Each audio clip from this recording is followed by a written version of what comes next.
All right, 6MB, on to lesson 10.8, probability of compound events. We've been doing a lot of work with data and statistics. Compound events. Well, what is a compound event? Well, compound event consists of, here, let's go a whole page on this, there we go. Consists of two or more simple events. Consists of two or more simple events. So one way to keep track of all of this is the idea of a tree diagram. And a tree diagram is it's a list of all of the possible outcomes. And it's one way for you to analyze compound event. So let's just think of an example here. I'll come over here to red. Here's an example. Well, that wasn't red, was it? Here in red is my example. Let's just imagine that you are going to roll a number cube and you're going to flip a coin. That would be considered a compound event. It's two or more simple events. So here's one event, rolling a number cube. Here's our other event, flipping a coin. And here's one question. Here's our question. How many possible outcomes are there? How many possible outcomes? Well, I'm hoping that you're already starting to think about this one, but if we really want to think about creating a tree diagram for this, let's look at this. All right, so our event number one is the rolling of a number cube. So I could roll a 1.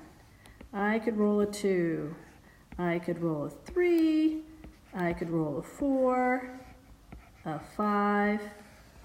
Do you see all the branches coming off of my tree diagram? This is what we're focusing on, just one method. I'm not saying it's my favorite method. It's actually fairly time consuming, but it's a way of keeping track of the sample space. Now I could roll a 1 and I could flip a heads, or I could roll a 1 and I could flip a tails. So I could get 1 heads, and I could get 1 tails. I can get a 2 in heads. I can get a 2 in tails, 2 heads, 2 tails.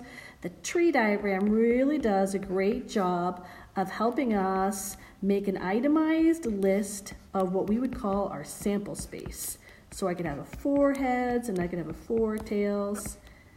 It starts to get crowded, so you really want to spread things apart nice and evenly so you don't kind of run into each other. 6 heads and 6 tails. So this right here, this is an itemized list of the sample space. And not only does it help us figure out all the possible combinations, it also helps us figure out the total number of outcomes.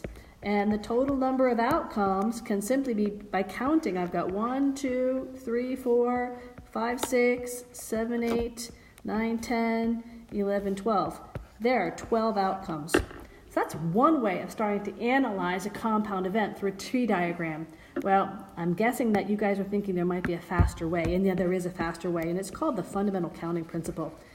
The fundamental counting principle says that we can just multiply.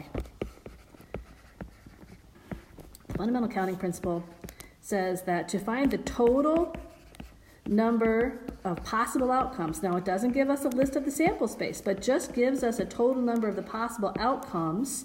Well, that's equal to the total of each simple event, well, times total. Really, what are we saying here? Maybe this is easier for me to say. It's the product